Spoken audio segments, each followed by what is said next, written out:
সালাতের বাস্তব অর্থ মানুষ বুঝে না। সালাত আল্লাহ সুবহানাহু ওয়া তাআলা কী জন্য দিয়েছে এটা মানুষ জানে না। আল্লাহ তাআলা মানব জাতি এবং জিন জাতিকে সৃষ্টি করেছিলেন ওমা খলাকতুল জিন্না ওয়াল ইনসা ইল্লা লিয়াবুদুন। আমি মানব জাতি এবং জিন জাতিকে সৃষ্টি করেছি আমার দাসত্ব করার জন্য। আমি ইবাদত বলি না, দাসত্ব বলি। ইবাদত বললে মানুষ মনে করে যে নামাজ রোজা দিয়ে শেষ। দাসত্ব মানে 24 ঘন্টা দাসত্ব, জন্ম থেকে মৃত্যু পর্যন্ত দাসত্ব, ব্যবসা বাণিজ্য থেকে কোর্ট কাছারি থেকে ইবাদত থেকে সর্বক্ষেত্রে দাসত্ব। আল্লাহ সুবহানাহু ওয়া তাআলা মানব জাতি এবং জিন জাতিকে সৃষ্টি করেছেন তার দাসত্ব করার জন্য। দাসত্ব মানে ফেরেশতারা যেরকম 24 ঘন্টা আল্লাহু আকবার, আস্তাগফিরুল্লাহ, সুবহানাল্লাহ, লা ইলাহা ইল্লাল্লাহ জিকির করে, ইবাদত করে, নামাজ পড়ে, বান্দাও সেরকম করবে। কিন্তু আল্লাহ তাআলা সেই শক্তি বান্দাকে দেননি। সেজন্য আল্লাহ সুবহানাহু ওয়া তাআলা বলেছেন, তোমরা দিনরাতে 24 ঘন্টার মধ্যে অন্তত পক্ষে নিম্ন পক্ষে আমি আল্লাহ তোমরা আমাকে 5 বার স্মরণ করিও। তোমরা যদি আমাকে স্মরণ করতে ভুলে যাও তাহলে আমি আল্লাহ সুবহানাহু ওয়া তাআলা তোমাদেরকে ভুলে যাব। শুধু তাই নয়, তোমরাও তোমাদের নিজেদেরকে ভুলে যাবে। আল্লাহ আমাদেরকে ভুলে যাবে এটা তো সহজ, কিন্তু আমরা নিজেরাই নিজেদেরকে কীভাবে ভুলে যাব? এজন্য কাইয়িম রহমাতুল্লাহ আলাইহি বলেছেন যে আমরা নিজেরা নিজেদেরকে এইভাবে ভুলে যাব যে যত কল্যাণের রাস্তা রয়েছে আমরা অবলম্বন করতে পারবো না, আল্লাহ সুযোগ দিবে না। ধরেন একটা ভালো ছাত্র পড়াশোনা করে জীবনে সফল হবে, আল্লাহ সুবহানাহু ওয়া তাআলাকে ভুলে গেছে। আল্লাহ সুবহানাহু ওয়া তাআলা তার পড়াশোনা বাদ দিয়ে অন্য কাজে লাগিয়ে দিয়েছে। সালাত আদায় করতো, আল্লাহকে ভুলে গেছে, সালাত থেকে আল্লাহ তাআলা তাকে গাফিল করে দিয়েছে, বাদ দিয়ে দিয়েছে। এভাবে যত কল্যাণের রাস্তা রয়েছে, যে কাজের মাধ্যমে দুনিয়াবি কল্যাণ এবং আখিরাতের কল্যাণ ছিল তা আমরা অবলম্বন করতে পারবো না। এই কাজ থেকে আল্লাহ আমাদেরকে গাফিল করে দিবেন। সালাতের মূল কারণ হলো আল্লাহ সুবহানাহু ওয়া তাআলাকে স্মরণ করা। আকিমিস সলাত আলা যিকরি, তোমরা সালাত আদায় করো আমাকে স্মরণ করার জন্য। আর সালাত হলো আসমানের নিচে জমিনের উপর দোয়া করার সবচাইতে বড় মাধ্যম। আল্লাহর কাছে কিছু চাওয়ার সবচাইতে বড় মাধ্যম হলো সালাত।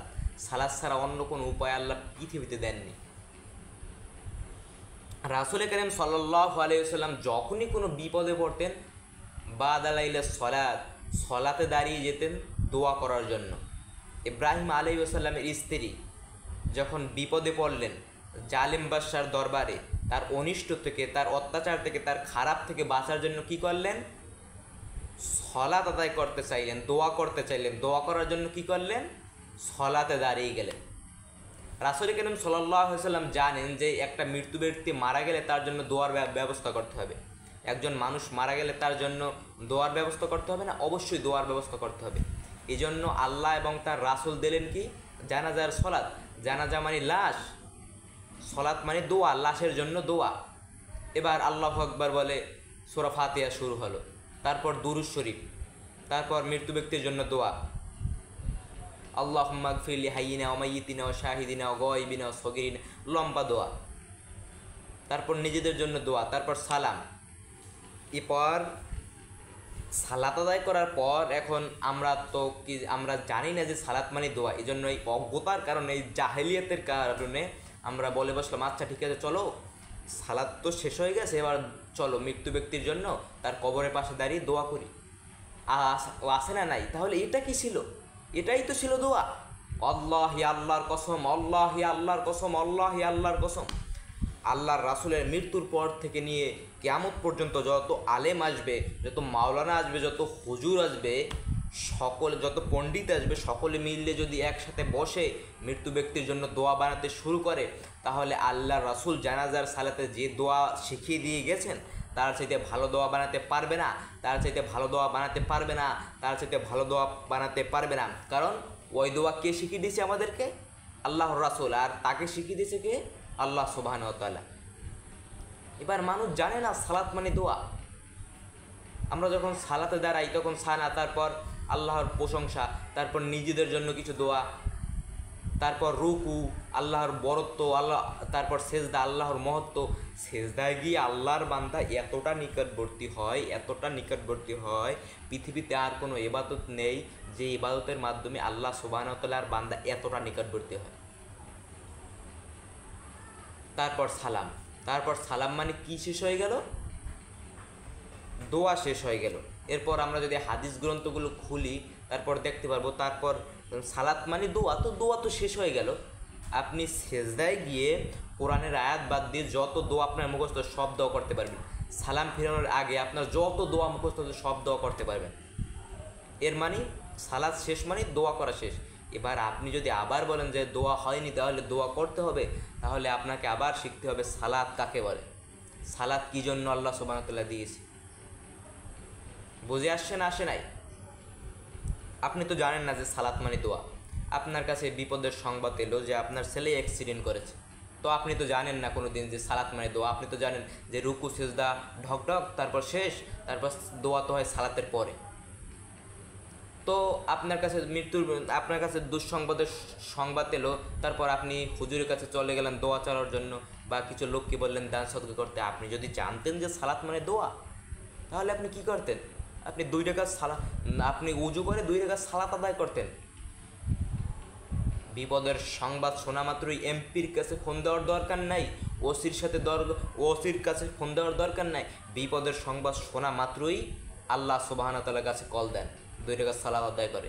আল্লাহর কসম, পৃথিবীর সকল বিপদ নামাজ দ্বারা দূর করা সম্ভব।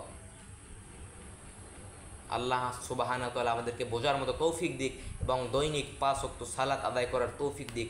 নামাজ ছাড়া মানুষ মুসলমান থাকে না। আল্লাহি বলছি না কোথায় বাঁধবেন। আমি বলছি আপনি তো নামাজই পড়েন না, আপনি নামাজটাকে স্টার্ট করেন। নামাজ আদায় করতে হবে। রাসূল সাল্লাল্লাহু আলাইহি ওয়াসাল্লাম মৃত্যুর সময় বলে গেছেন যে উম্মতেরা নামাজ ছেড়ে দিও না, নামাজ আউয়ালু মা ইউহাসিবু বিল আবদি ইয়াউমাল কিয়ামতি সালাত। কিয়ামতের দিন সর্বপ্রথম নামাজের হিসাব হবে, সালাতের হিসাব হবে। যার নামাজ ঠিক তার সব ঠিক।